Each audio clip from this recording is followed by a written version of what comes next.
Fala pessoal, tudo bem com vocês? O Hélio Oliveira por aqui para mais um Jesus Mais podcast, para um bate-papo muito especial. E hoje eu estou recebendo aqui minha amiga, minha irmã, doutora Letícia. E obrigado, viu, Lê, por estar aqui hoje, por ter disponibilizado esse tempinho aí para a gente bater esse bate-papo. É um prazer, mano, conversar com você. Com você.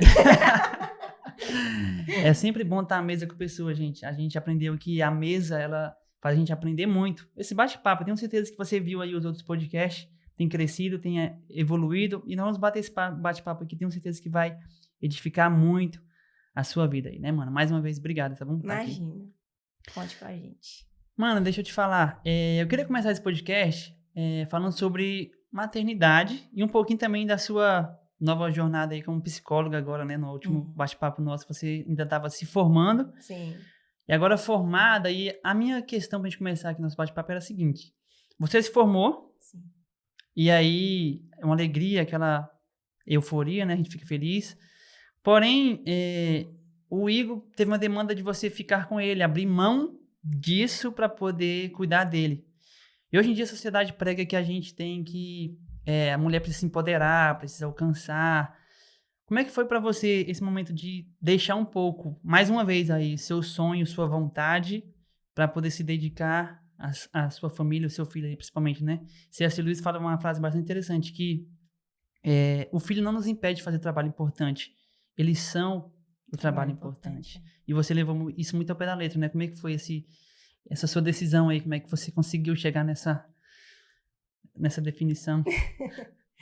Tô rindo porque você sabe o quanto que é difícil, né? Você ter um filho da mesma idade que eu. Nós estamos caminhando, aprendendo o que é ser pai, o que é ser mãe. Porque não existe manual, né? A gente cai nessa de ser pai, de ser mãe. A gente fica idealizando esse momento, achando, nossa, vai ser muito bom. E realmente, de fato, é muito bom. Mas o que a maternidade, a paternidade mais demandam da gente é quem nós somos. Por exemplo, a gente tem uma rotina antes do filho. Quando ele chega, essa rotina ela é totalmente modificada. Tudo que eu faço tem que condizer com o que o meu filho precisa. Então, eu não tenho mais minha vontade, não tenho minha hora de dormir, hora de comer, hora de lazer. Então, tudo depende do filho. É uma entrega total, né? É. E na vida profissional, eu imaginei que daria certo conciliar, né?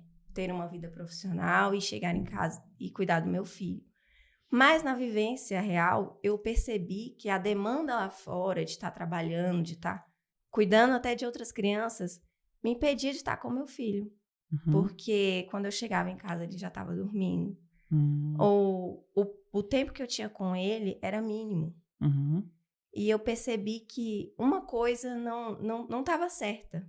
Porque, embora eu queira exercer minha profissão como psicóloga, ela não está acima do meu filho. Entendi. Né? Ele é a minha prioridade máxima. Então, tudo que eu puder fazer para estar presente com ele é o que eu desejo, sabe? Porque a presença dos pais faz toda a diferença, mano. Uma das coisas que eu mais percebi, inclusive no meu trabalho, porque eu trabalhei com crianças, né? Da idade do meu filho, de 3 anos. E eles passam o dia inteiro na creche. Né? Eu trabalhava em creche.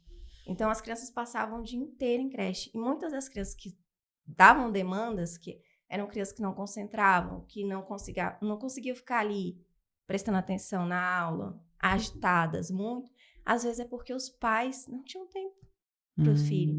Então, quando eu chamava os pais para conversar, o que está acontecendo na sua casa? Né? Tá tudo bem? Como é que é a rotina de vocês? E os pais me descreviam a rotina, não tinha a presença dos pais.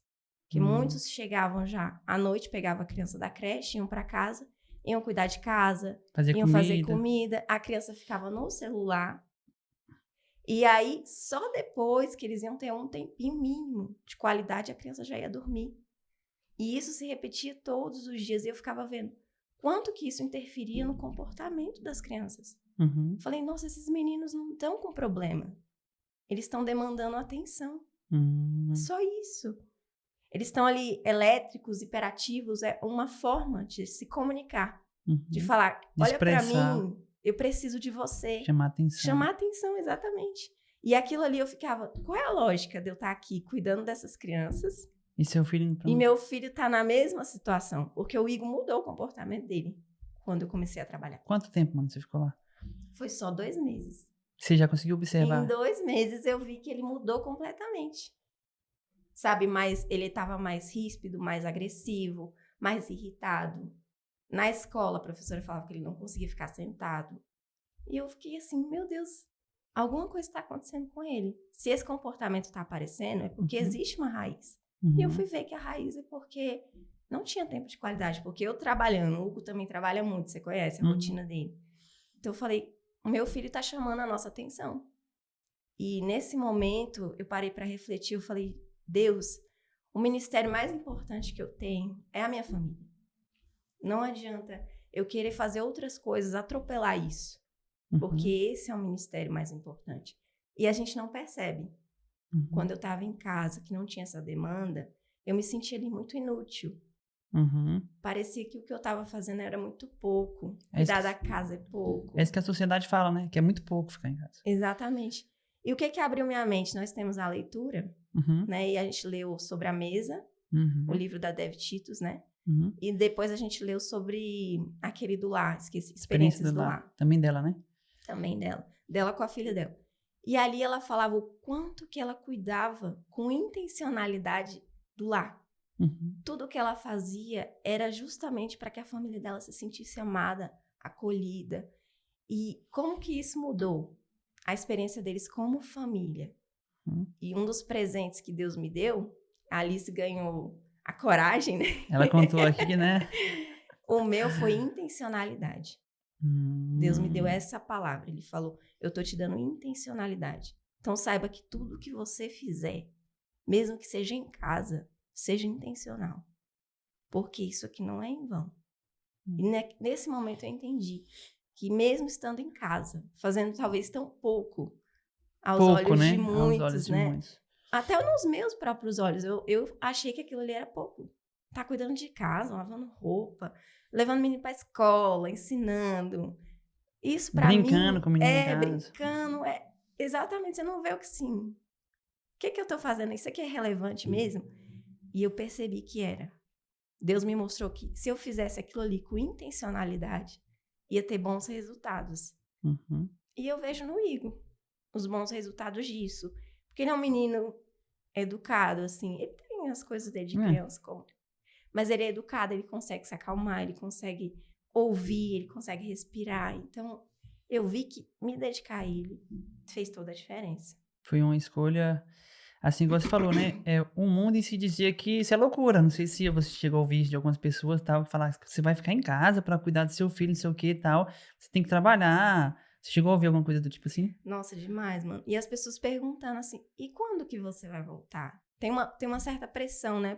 E eu mesma me impressionei. Falei, nossa, me dediquei tanto. Porque a faculdade não foi fácil, foi desafiadora. E eu pensava, toda essa dedicação foi jogada fora. E não, tudo que eu aprendi serve pra minha casa. Porque o Igor é meu cobaia. Tá fazendo teste nele de tudo, né? O Igor é meu cobaia. Tudo que eu aprendi, eu aplico com ele. Eu aprendi e eu falo, nossa, não, nenhum conhecimento ele é perdido. Tudo que a gente aprende, a gente pode aplicar. Mesmo que eu não esteja ainda atuando profissionalmente, eu estou aplicando aquilo ali em casa. Estou vivendo o que eu aprendi, o que eu peguei de melhor, né? E aplicando na minha vida e vendo que dá resultado, que dá certo. Eu acho interessante porque a gente, muitas vezes, quer ajudar as outras pessoas e esquece os de casa, né? Porque, como você falou, você podia estar auxiliando na creche várias crianças e seu filho em casa estava precisando de ajuda e você muitas vezes poderia não ver isso. Sim. Graças a Deus você conseguiu observar, ver essa circunstância e observar essa diferença, né? Você chegou a comentar, ele, que você via lá que algumas crianças tinham dificuldade justamente por causa disso, né? Então, nós podemos ver que é muito importante a presença do paterno e materno, né? Sim. E, infelizmente, a maioria das crianças não tinham pais. Quando eu ia perguntar, a gente perguntava, né, sobre composição familiar. Quem estava ali presente é sempre a mãe ou uma avó. O pai, a figura paterna é inexistente. E justifica, inclusive, por que a criança precisa estar na creche.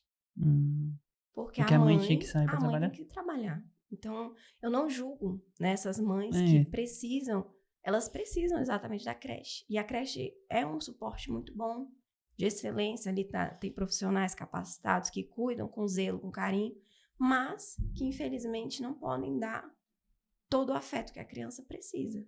Imagina uma sala com 20 crianças e uma professora e um monitor. Ele consegue dar atenção para todas as crianças? Uhum. E criança precisa de afeto.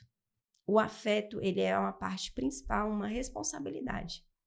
A gente fala, tem que educar, tem que punir, tem que chamar atenção, mas o afeto, mano, não existe nada que supra o afeto dos pais. Uhum. E esse afeto, esse momento de a criança se sentir amada mesmo. Não, meus pais me amam, eles querem meu bem, faz toda a diferença. Uhum. E muitas mães estão ali porque precisam trabalhar, porque precisam dessa vida, porque a ausência do pai é muito nítida, mano, na nossa sociedade, principalmente aqui no Brasil, né? A gente tem acho que é 6% das crianças que de 2022 para 2020 para cá não foram registradas o nome do pai. Então, se você vê, isso é um número absurdo. Quantas crianças não têm essa figura paterna, sabe, ali presente, mostrando que se importa na sua vida? E eu vejo que isso resulta o quê? No comportamento da criança. Uhum. Sabe? E, mano, qual conselho você daria? Igual você chegou a citar que muitas mães realmente têm essa demanda, essa necessidade, né? De ter que trabalhar, a gente conhece nosso país, a realidade da nossa sociedade, e muitas vezes essa demanda é preciso. Porém, também tem aquelas que podem ficar em casa. Sim. E querendo ou não, pra você ficar em casa, eu vejo que é você abrir mão, muitas vezes, de querer mais coisas. Uhum. Eu falo porque quando eu optei também a deixar uma parte do meu serviço, e a gente teve uma perda salarial. Sim. E a gente sente isso, né? A gente sabe que a gente vive num mundo que a gente quer consumir e tal.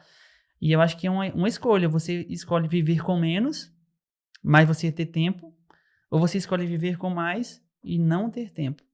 Então, qual conselho você daria para essas mães que podem ter esse tempo, mas estão meio apegadas ou não conseguem abrir mão um pouquinho disso para poder se dedicar à família? Eu vejo isso como um privilégio. Quando as pessoas me perguntam, você não se importa de estar em casa? Eu falo, esse é um privilégio.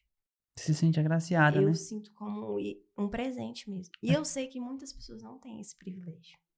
Não conseguem, como eu te falei, elas precisam trabalhar. Uhum. Mas se você é uma pessoa que tem condições, que tem um apoio, um suporte, e você pode abrir mão, abra mão.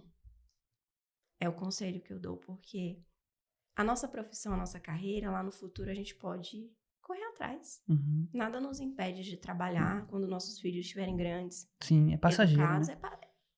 Imagina, mano, nós temos 10 anos com o nosso filho, criança. Sim. São só 10 anos. Sim. O que são 10 anos? 10 anos passa num estalar de dedos. É. Quando você vê, já foi 10 anos. A pessoa, o que você se imagina fazendo daqui a 10 anos? Porque 10 anos passam muito rápido. Nossa. Então, é um tempo mínimo que você vai ter que abrir mão, né? Do que você queria estar fazendo, mas que é recompensador lá na frente. É. Esses 10 anos que você passou aqui são 10 anos de resultados que seus filhos vão ter. Seus filhos, sua família. Lá na frente você vai olhar, nossa, esses 10 anos que eu abri mão aqui fizeram diferença ali. Uhum. Talvez eu perdi num lado, né? Assim, não deixei, mas nesse lado aqui eu plantei. Porque no seu trabalho, se você sair lá de onde você trabalha, eles vão te substituir. É. Eu já devo ter sido substituída. Mas na minha família, ninguém me substitui. Ninguém. Pro meu filho, ninguém me substitui. Se perguntar pra ele, você quer ficar com a vovó ou comigo? Ele vai falar, com você. Então, isso não tem preço, mano, que pague. Não tem salário não que tem substitua. Salário, né? não existe. É impossível comparar. Essa qualidade de tempo, essa vida, assim, voltada a se dedicar à sua família, eu acredito que os benefícios lá na frente são muito maiores do que se eu escolher trabalhar e ficar acumulando bens. É. Pra deixar que bens não deixa caráter, né? Talvez você deixar bens, você deixa o filho mal acostumado, mas você ensinar de verdade, você deixa valores, princípios, disciplina. O pior da vida é você chegar lá na frente e falar, cara, eu deveria ter feito isso e não ter feito aquilo, né? Eu acho que é muito importante a gente dedicar tempo de qualidade pro nosso filho. Porque, igual você falou, é passageiro. Vai passar, filho. Eu lembro que a gente tinha um bebê pequeno, já tava correndo aqui um dia, agora já tá indo pra escola. E é muito rápido, não é? É rápido. E quando a gente vê, meu Deus, cadê aquele bebê? Quando você olha assim, meu Deus, meu bebê tá tomando conta da cama toda. Já tá escolhendo. Antigamente dormia em berço, agora tá dormindo na cama. Antigamente dormia com a gente, agora tá dormindo sozinho no quarto já. Então você vê que é um processo e é passageiro. Muito. Só que eu pude observar também, mano, que tem essas... A nossa mente, às vezes, quer ter essa cobrança pelo mundo que a gente vive, né? Eu lembro que quando eu ficava muito com o Heitor de manhã, e eu ficava falando, cara, eu podia estar fazendo tanta coisa. Podia estar trabalhando com isso, fazendo aquilo, me dedicando com aquilo. E eu tava brincando com o Heitor de carrinho, eu tava passeando com ele de manhã lá no parquinho, que a gente criou um parquinho lá do nada, que lá nesse parquinho não tem nada, é só as árvores. Só que a gente sentava e ficava brincando de tocar bateria nos pneus, velho, que tinha lá, ficava riscando no chão, a gente criou um parquinho do nada. E eu vejo que, cara, a escolha que eu fiz de perder um pouquinho salarial, mas ter esse tempo com ele, não tem nada que pague, sabe? Porque eu olho pra trás e falo, cara, eu tenho memórias com ele. Sim. Eu tenho um tempo com ele que eu posso... Toda vez que eu passo agora hoje eu passando de ônibus lá, eu vejo, cara, eu brincava aqui com o Heitorzinho, a gente tem memórias nesse local. Eu acho que isso vale muito mais do que qualquer bem, qualquer finanças que eu poderia dar pra ele. Eu poderia ter dinheiro pra comprar brinquedos pra ele novo, de carrinho controle remoto, coisa chique. Mas a gente brincava com madeirinha, coisa simples, sabe? Eu acho que eu aprendi muito que as coisas simples da vida tem que ser aproveitada. Você dá um presente pra criança, ela vai brincar com brinquedo, ela brinca com a caixa. Não é? É desse jeito. A gente se preocupa tanto, né? E aí, lá no futuro, perguntar pro Heitor, qual foi a melhor coisa que seu pai te deu? E ele falar, tempo. Você imagina a recompensa que não é isso. Porque bens materiais se perdem, se acabam. Mas a presença, ela faz muita diferença. Essa gerar memórias. Mano, até hoje eu tenho muita memória da minha infância, memória boa, porque eu vejo que meus pais gastaram muito tempo comigo. A minha mãe é um exemplo disso, que tá trabalhando agora, criando uma carreira para ela agora. Mas quando eu era criança, ela não trabalhava. Ela vivia se dedicando a nós. E eu vejo que isso fez muita diferença na minha vida. Meu pai pegava e a gente ia viajar, fazer alguma coisa. Nossa, isso... Eu lembro de cada viagem, carro quebrando na estrada. Falo pra ele, lembro dos detalhes. Ele, nossa, como é que você lembra disso? Porque me marcou. Talvez nem achava que nem lembrava disso, né? Todos os detalhes, que nós dormimos em casa de pessoas da vizinhança, porque não tinha hotel perto. Mas era tão legal, porque eu tava com a minha família. Eu falo, cara, é isso que eu quero deixar pro meu filho. Essa memória de que eu estive ali com ele. Vale a pena. Mas na frente, igual você falou, né? O tempo passa, você vai ter essa oportunidade. Com certeza. E tenho certeza que vai deixar um legado bem mais forte na vida dele, assim. Porque como você falou, que você viveu num ambiente que você via como esse déficit era grande, né? Sim. E eu vejo hoje em dia que tem muito crescido. Na minha época não tinha tanto. É escola tempo integral. Muito, né? Isso tem me preocupado bastante, porque eu vejo que a gente tá sendo mais fácil pegar meu filho, não que seja errado, igual eu te falei, a gente as pessoas têm a demanda, né, tem a necessidade e tudo mais, mas hoje em dia as pessoas tá mais fácil pagar um colégio integral, preferem pagar um colégio integral do que ter tempo de qualidade, se esforçar na educação, ensinando os filhos. A creche que você via lá também era integral? Era integral, as crianças entravam 7h30 e saíam 5. 5 da tarde. Então era o dia inteiro ali. Isso aí afeta também a questão da convivência, né? Com certeza. Porque quem está educando são as professoras, não que elas não façam um bom trabalho. Mas os pais precisam suprir esse papel de ensinar, como você falou, ensinar princípios, valores, ensinar o certo e o errado, ter limites. Porque para isso você precisa de convivência. Como é que eu vou ensinar para o meu filho se ele chega em casa e já está morto de sono? Eu só vou ver ele no final de semana, direito. E o que é um final de semana? Ligeiro demais. E a gente cheio de coisa pra fazer em casa também, né? Vai ter que lavar uma roupa, fazer uma comida, não acaba. E o tempo passa e a gente perde nossa família. Que top, mano. A gente tem que valorizar realmente a família, filhos. Eu sei que é difícil abrir mão. É difícil. Porque é igual você deixar de comprar alguma coisa, você deixar de fazer alguma coisa, de possuir algum bem, pra poder estar se educando, ensinando, mas eu também acredito que vale muito a pena. É muito gratificante. E, mano, eu queria entrar também um pouquinho no ponto do seguinte, de liderança.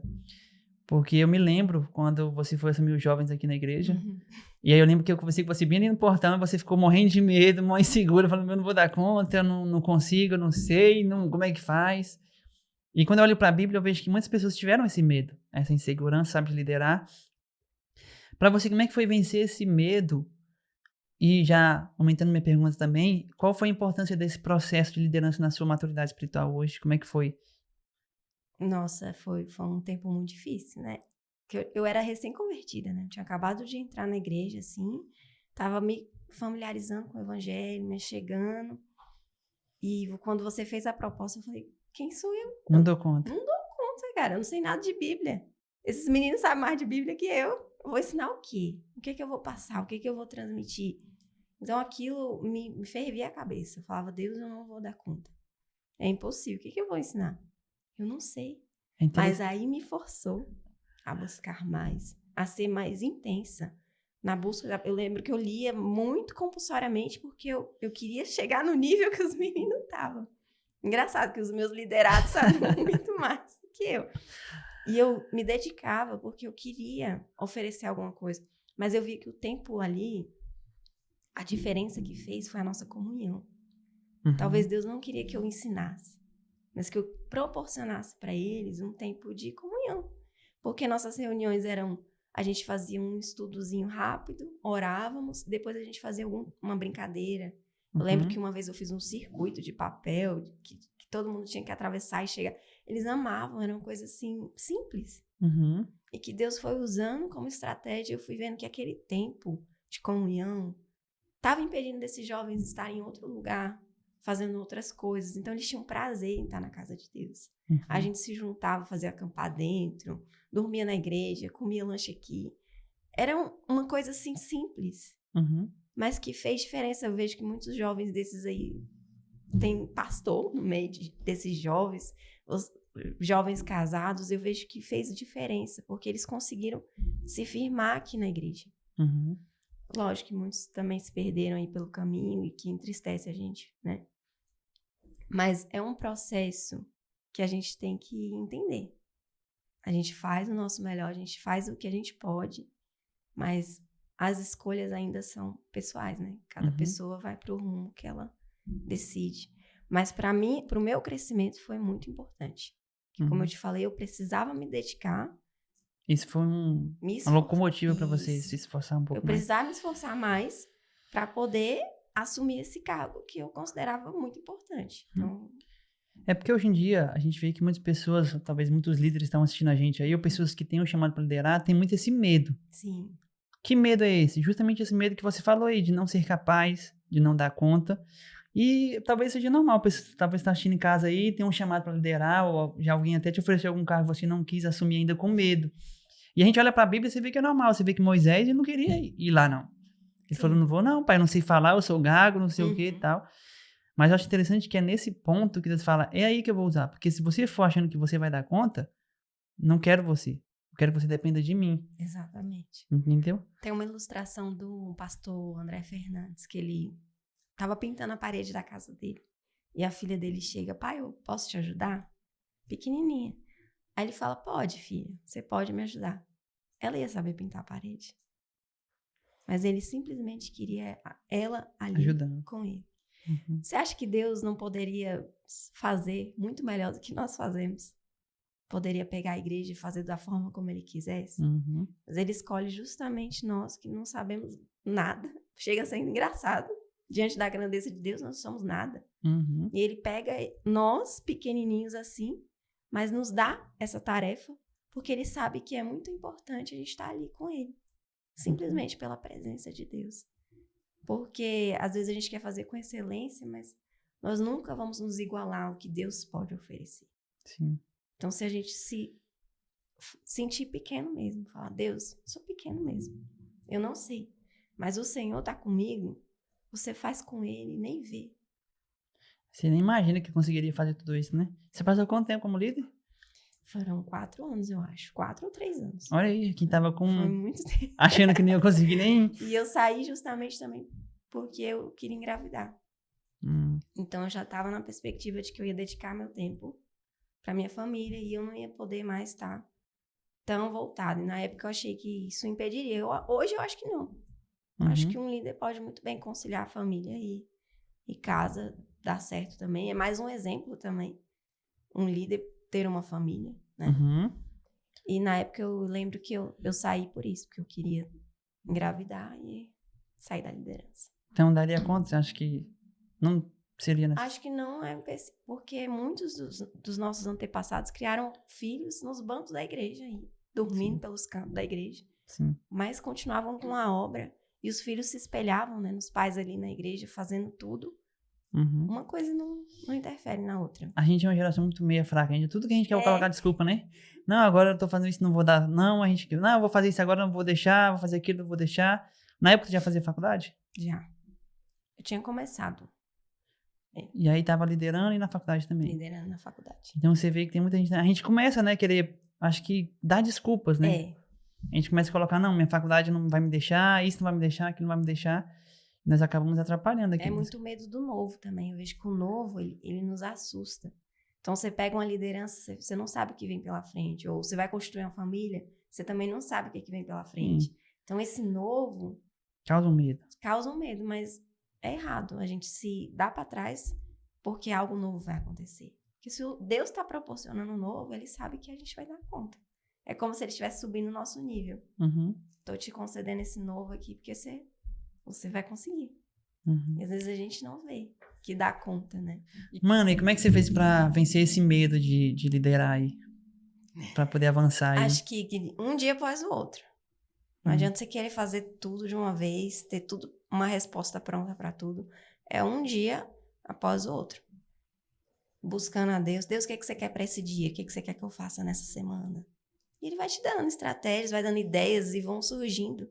Você vai vendo, nossa, Deus tá me conduzindo nisso aqui.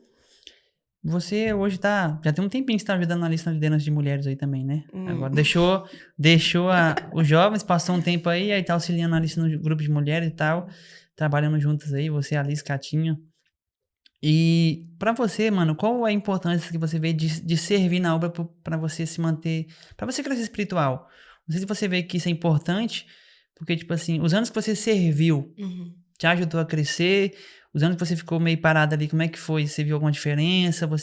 Como é que você vê essa questão de serviço aqui na obra, no reino? Total, porque quando você fica afastado, distante da obra do Senhor, você vai perdendo o foco, o seu propósito, por que você está aqui, o que Deus quer para sua vida. Então, quando a gente vai ficando mais disperso, mais acanhado, vou ficar descansando, vou ficar só no banco, quero só receber. Tem essa palavra, né? Quero só receber. Quero só receber. Oxe, a gente tem hora que a gente quer. Não, quero só receber, não quero dar nada.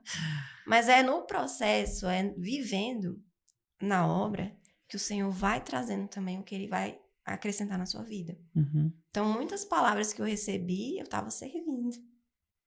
Lembro que esse presente que o Senhor falou que ia dar para nós três, tava eu e Catinha lá na cozinha, lá embaixo. A Alice estava fazendo não sei o que na correria lá dentro. E a Lara, pode buscar elas lá, que Deus tem algo para elas. E a gente envolvida ali na obra, no trabalho. Então, enquanto você está trabalhando, Deus também está trabalhando na sua vida. Uhum. Às vezes a gente acha que para Deus falar conosco, a gente tem que estar ali só ouvindo. Não, mas Deus, ele está o tempo todo falando, querendo algo de nós. E na obra envolvida, a gente vai buscando mais. Uhum. Eu vejo que nos impulsiona. Eu preciso saber mais, eu preciso buscar mais, porque o que eu vou oferecer? Se eu não estiver cheia da presença de Deus, eu tenho o quê? Nada. De mim mesma, nada. Então, te impulsiona a você buscar, a você querer mais desse Deus, que talvez se você estiver só no banco, você fica ali, não, eu tô recebendo. Então, tá tudo bem? Tá tudo certo. Tudo tranquilo. É meio que você pega o prato pronto. Sabe o preparo que deu pra fazer ali, né? No serviço você tá preparando junto. A comida ali, tudo mais e é tal. diferente. E normalmente quem prepara a comida saboreia mais, né? É. O pastor fala aqui que ele sempre gosta de estar no churrasco, de fazer o churrasco. Ele tá fazendo churrasco, já tá comendo, já tá provando ali. As irmãs tava fazendo pizza, eu falei, vamos lá comer. Ela, oxe, nós já comemos um monte. Pois é. Enquanto tá ali, você tá desfrutando também. Que a gente acha que precisa, né, estacionar tudo. Sim. E não, na obra, durante o processo, Deus vai trazendo o que Ele precisa trazer. Sim. Eu acredito que em cada desafio é um amadurecimento, né? Muito. Eu vejo que cada congresso, cada festa, cada reunião, cada pregação, cada louvor, cada coisa que você participa no reino é diferente. Você vai crescendo, né? Você vai evoluindo. E eu acredito que um dos princípios do reino é justamente esse, é servir. Sim. A gente olha para Jesus, Jesus veio se entregar por nós, Jesus veio se doar por nós. E ele fala, se você me ama, primeiramente me ama e depois faz o quê? Ame o próximo. Sim. Não tem como amar o próximo se não servir. E eu acho que hoje a gente fica com muito medo desse receio de servir, de fazer alguma coisa no reino, a gente quer muito receber, né? Sim. E eu vejo também que o servir, ele tira nós do centro. Porque enquanto a gente não está servindo, a gente não está preocupado em se doar, a gente só está focado na nossa própria vida. Sim. E se focar só na sua própria vida é um risco enorme de queda. Sim. Porque Deus não nos chamou para isso. E eu vejo que o egoísmo tem crescido muito. A tal do amor próprio, você tem que se amar acima de tudo. São falas muito atuais. Então as pessoas buscam sempre o que é favorável para elas. Para mim. Se tá bom para mim, então eu continuo. Mas se vai me doer, se eu vou ter que abrir mão de alguma coisa, eu não vou. E o servir, ele nos tira desse conforto. Ele nos mostra, não, você não tá aqui para ser o centro das atenções. O centro do universo. Você vai sair, você vai servir para mostrar que você depende das outras pessoas, as outras pessoas agregam na sua vida. Porque Jesus fez isso. Sim. Ele podia fazer, mais uma vez, ele podia fazer tudo sozinho. Sim. Sem chamar ninguém. E chamou 12 homens despreparados, que não sabiam o que fazer, mas que ele servia também. Lavava os pés, partilhava o pão. Então, o servir, ele nos tira do centro. É uma cultura que a gente tem de querer receber, né? De estar no, igual você falou, de estar no centro, de ser o centro das atenções, de querer tudo pra nós. E a gente acaba caindo muitas vezes no egoísmo, no individualismo. E o reino não é isso. O reino é você estar disposto a servir, de se doar, de se entregar. E a gente tem que buscar dia após dia essa entrega. Eu vejo que o diabo tem levantado uma cultura muito dessa de você não querer mais fazer nada. Sim. Né? As pessoas acham que virem para a igreja ou ir para a igreja é sentar no culto. É como se você comprasse um ingresso. Você comprou um ingresso para ir para o culto domingo à noite, você senta lá e você quer que o culto tenha uma palavra boa, tenha um louvor bom, a igreja tenha tudo prontinho para você só sentar. Quer ser consumidor. A cultura do conforto, né? É igual o pastor, vocês estavam falando que como era difícil ir para uma igreja. Antigamente você tinha que andar muito, você tinha que se dedicar muito para estar no culto. Hoje em dia é muito fácil. Qualquer lugar você acessa, né? Um culto, uma palavra. E a geração do conforto. Tudo tem que ser muito confortável. As pessoas hoje têm muito mais conforto do que a geração passada. Muito. Nossa casa não se compara. Tudo que a gente precisa tem. Hoje em dia, aqui o Ipanema tem mercado para todo lado. Antigamente, nós tínhamos que ir para Brasília fazer compra. Então, a gente está muito confortável. Tudo a gente tem ali muito acessível. E eu vejo que esse conforto nos deixa muito retidos do que acomodados, né? Acomodados. E a gente deixa de fazer o que precisa estar fazendo para estar centralizado nisso. O conforto, ele é uma ilusão. Você fica se iludindo, não, mas hoje eu não vou não para a igreja porque eu tô tão bem aqui na minha casinha, na minha caminha. E o conforto vai te tirando do propósito. Vai. Então, eu acredito que servir te move para isso. Não, sai da sua zona de conforto. É difícil? Não é fácil não, irmãos. Mexer com jovens, com senhoras, crianças, não é fácil. É muito difícil, é um desconforto. Mas é o que te tira do centro de você mesma, te coloca no centro da vontade de Deus. Eu acho interessante porque você lidar com pessoas dá trabalho, né? O pessoal diz por aqui, é melhor lidar com bicho do que lidar com gente. Você já ouviu o pessoal dizer isso? Aí os veterinários falam, mas aí os bichos têm dono. Essa parte eu nunca tinha ouvido, não. Mas aí os bichos têm dono, aí você tem que lidar com os donos dos bichos, aí é difícil. Aí dá difícil de novo. Dá difícil de novo. Então, e eu vejo muito que no servir você manifesta muito o fruto do Espírito, sabe? Amor, paz, mansidão. Porque eu acredito que é muito fácil você ser cristão dentro de uma bolha. É muito fácil falar, não, eu sou cristão aqui dentro da minha casa, aqui com meu filho e tudo mais, sou cristão aqui. Eu quero ver o cristianismo verdadeiro quando você consegue tolerar aquela pessoa que é insuportável. Quando você consegue amar aquele que te machucou, sabe? Quando você consegue orar pelas que está te maldizendo. Entendeu? Isso é o evangelho. Sim. É você romper a sua cápsula ali do conforto E ir pra frente e falar, cara, isso é abrir mão, é eu servir, eu me doar. Eu acredito que quando você tem um real encontro com Jesus, essa chama vai acender pra servir. Não é assim? Sim. Quando você se encontra com Jesus, você quer propagar a palavra, você quer mostrar Jesus para outras pessoas e você quer divulgar, você quer servir, isso é servir. Nem Atos, como eu estava falando, estou lendo Atos dos Apóstolos. Aquela chama estava tão forte neles que eles não pensavam se iam ser presos, se iam perder a liberdade, se iam ser mortos. Eles queriam simplesmente propagar Jesus. Propagar isso, divulgar o evangelho. Doa o que doer. Se eu vou ser preso, se eu vou ser morto, eu não tô nem aí. Se eu vou perder bens, se eu não vou perder bens. E hoje em dia a gente tá como? Apegado, né? Eu não posso... Não, se eu for fazer alguma coisa que vai me doar, que vai tirar alguma coisa do meu bolso, ou que eu vou ter que doar, entregar alguma coisa, eu já não vou mais. Exatamente. E tempo também a gente não tem mais. Tempo. Eu acho que tempo ainda tá mais importante do que o dinheiro. É. E a gente não quer abrir mão. Porque a gente dá tempo pra conseguir o recurso, né? Não estamos demonizando aqui o dinheiro, mas acredito que o tempo, a gente dá tempo pra poder receber. E aí falta tempo pra fazer o que o Senhor nos pede. Sim. E entra naquilo que a gente falou sobre a paternidade. Abrir mão pra poder cuidar do filho. E abrir mão de coisas pra servir a Cristo também. Uhum. Entendeu?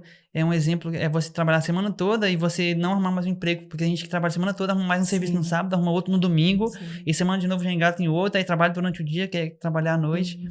E realmente você não vai ter o tempo pra servir. Igual você falou, e o servir te faz você crescer, te faz você ter experiências. Uhum. A gente tava falando aqui nos bastidores aqui, né, sobre quando Jesus mandou os 70 lá pra pregar e evangelizar, eles ficaram maravilhados, porque eles viram o agir de Deus. Sim. Então eles viram servindo.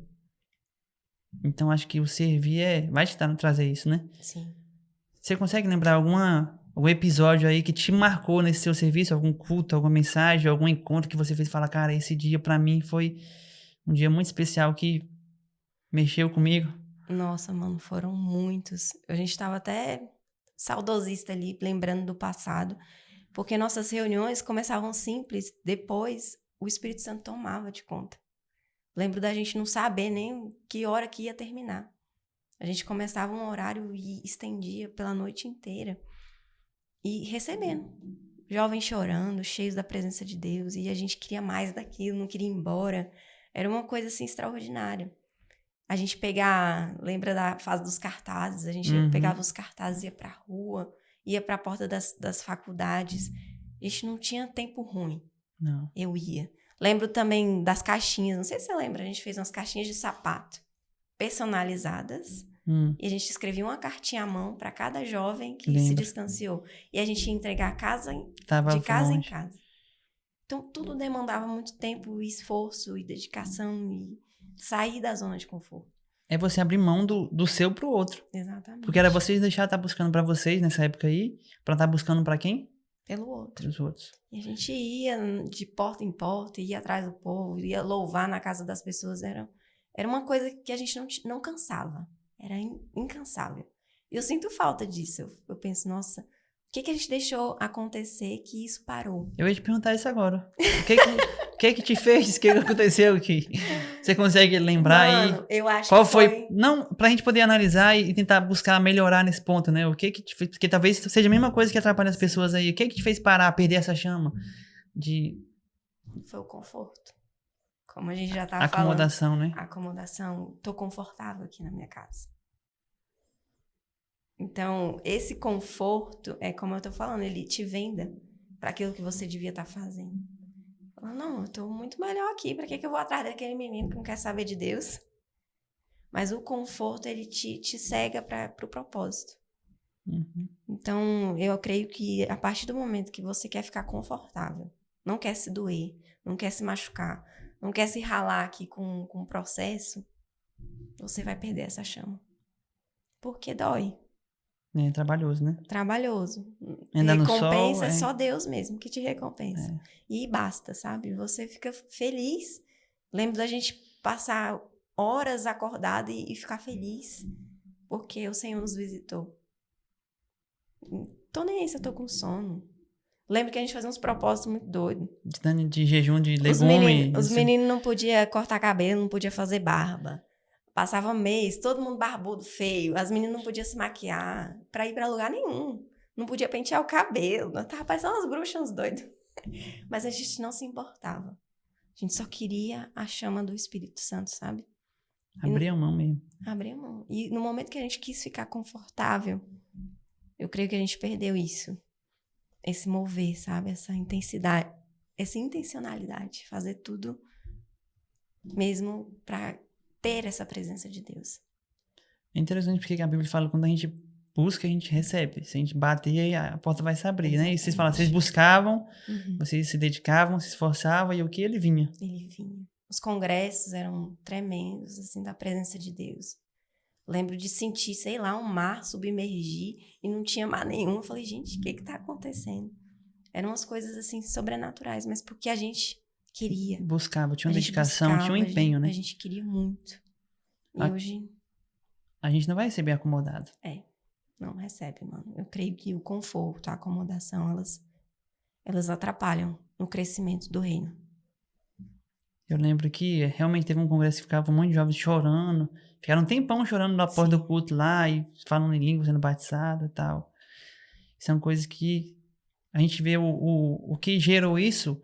Claro que a misericórdia de Deus, a bondade de Deus, mas tinha uma busca, né? Tinha uma entrega, tinha uma dedicação, né? Um coração quebrantado. Um coração quebrantado.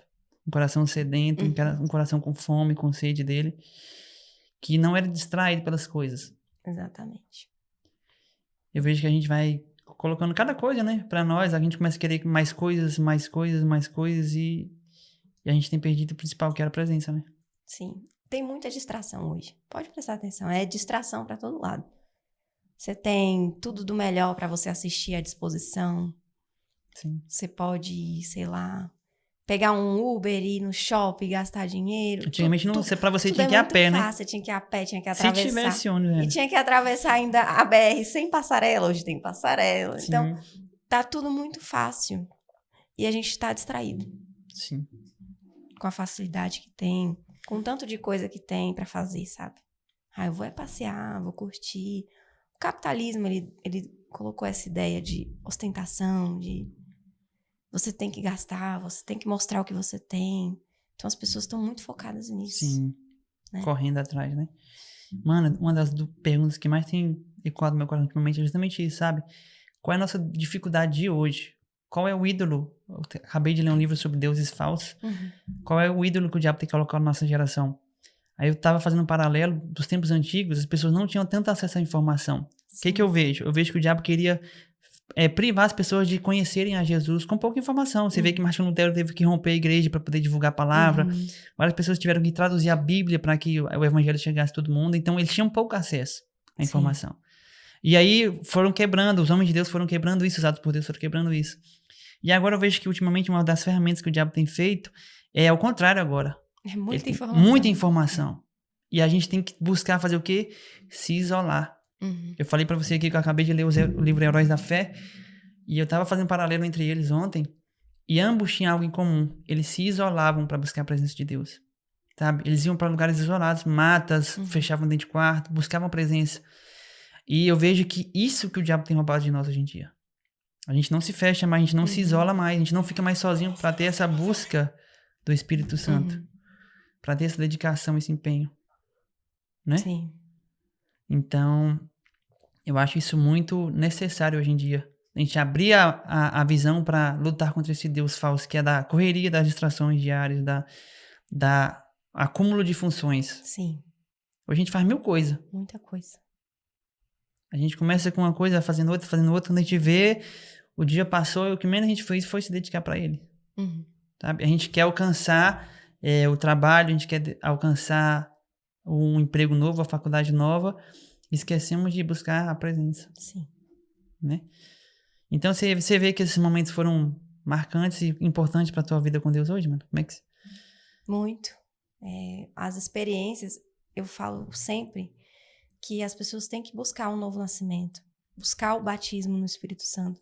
Porque enquanto você tá só vindo, isso não te convence, você não se move. Mas quando você tem um novo nascimento, você é cheio do Espírito Santo, aquilo ali te marca tanto que você não sabe viver sem. E às vezes eu percebo que muitas pessoas não têm ainda isso. E não querem. Não às tem nem a vezes. sede, né? A presença de Deus para você nascer de novo mesmo, para você ser feito totalmente como Deus quer e ser cheio do Espírito Santo.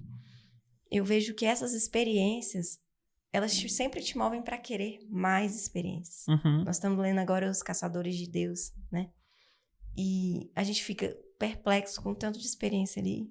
Você fala, nossa, dá para viver isso. É real, é possível Você isso? fica, cara, eu preciso viver isso. E às vezes a gente fica tão perdido, vindo no comodismo, ouvindo a palavra, e vai embora. E falta. Então, tudo isso que aconteceu comigo me transformou para querer mais, para ver que é possível e que a gente tem que buscar, para não se acomodar de novo, sabe? Entendi. Mano, pra gente encerrar aqui, o último bate-papo sobre qual dica você daria ou qual experiência você pode compartilhar com as mães, donas de casa aí que tem seu filho, tem sua casa, tem seu esposo. E como é que faz pra conciliar tudo isso e ainda deixar um tempo pra Deus ou reservar um tempo pra Deus, ter um momento com Deus? Acredito que eu sei como é que é em casa, eu sei como é que são as dificuldades e como é que pode fazer pra não deixar que as coisas do dia a dia, a correria, levar menino pra escola, fazer atividade, tudo mais, comida, não sufoque esse momento com Deus. Quais são as ferramentas que você utiliza aí pra isso? Mano, uma das coisas, assim, que eu percebo que a gente não consegue mais deixar nossos filhos entediados. A gente quer sempre estar proporcionando alguma coisa pra eles. E eu tenho feito isso, eu tenho deixado o Igor entediado. Tô lendo a Bíblia, eu falo, filho, senta bem aqui do meu lado. Ele não tá lendo comigo. Não tá fazendo nada. E ele fica ali agoniado. Mãe, mas eu quero fazer o... Vamos ficar aqui com a mamãe. Até a mamãe terminar de ler a Bíblia. Ele fica ali, olhando pra parede, curtindo a lombra dele. Mas eu vejo que é importante até pra ele. Esse momento de não ter nada. Ficar ali. Só vendo que eu tô lendo. Que às vezes a gente quer o momento ideal. Ah, o menino não tá aqui, foi pra algum lugar, agora eu vou buscar. Não tem nada acontecendo. E às vezes não vai ser possível. Às vezes você vai ter que ler a Bíblia com o seu filho ali do seu lado. Sim. Chamando a sua atenção toda hora. Mãe. Leia a Bíblia mesmo assim. Porque ele vai estar até vendo que você está buscando a presença de Deus. E aquilo ali vai marcar ele. Em algum momento ele vai lembrar, nossa, minha mãe parava para ler. Eu vou parar para ler também. Sabe? Porque se você esperar o momento ideal, ele nunca vai existir. Você tem que fazer acontecer. No seu dia a dia, na loucura mesmo. Faz. Lembra da mãe do John? É John Wesley? Que ela tinha um momento de oração ali, ela colocava o pano na cabeça dela e deixava os meninos ali. E às vezes é isso. Não tem um momento perfeito para você buscar. Com filhos, com casa, porque casa tem coisa para fazer 24 horas. Nunca acaba, né? Nunca acaba. Se você ficar esperando, não, eu só vou buscar Deus quando eu finalizar tudo, você nunca vai buscar. Então faça isso. Mesmo na loucura, você vá ler a Bíblia com seu filho te chamando mesmo, bota ele sentado ali do ladinho, dá até uma coisa para ele riscar, alguma coisa assim. Fala, filho, agora a gente vai ter nosso momento devocional. Ao mesmo tempo já é um ensinamento, né? Já tá ensinando também. Top, mano. Porque o momento ideal não tem, não. Pra mim, assim, quando ele vai pra escola, aí eu tenho esse tempo livre também. Mas muitas mães não têm. Às vezes não tem criança que vai pra escola ainda, né? Então não tem esse tempo. Então não espere. Tempo ideal. Faça do jeito que der. Faça acontecer. Eu vi 2 minutos apenas. Porque um dos índices mais altos de ausência da busca de Deus é a procrastinação. E eu vi um método que você tem que ler pelo menos 2 minutos da Bíblia. O mínimo que você faz, 2 minutos por dia.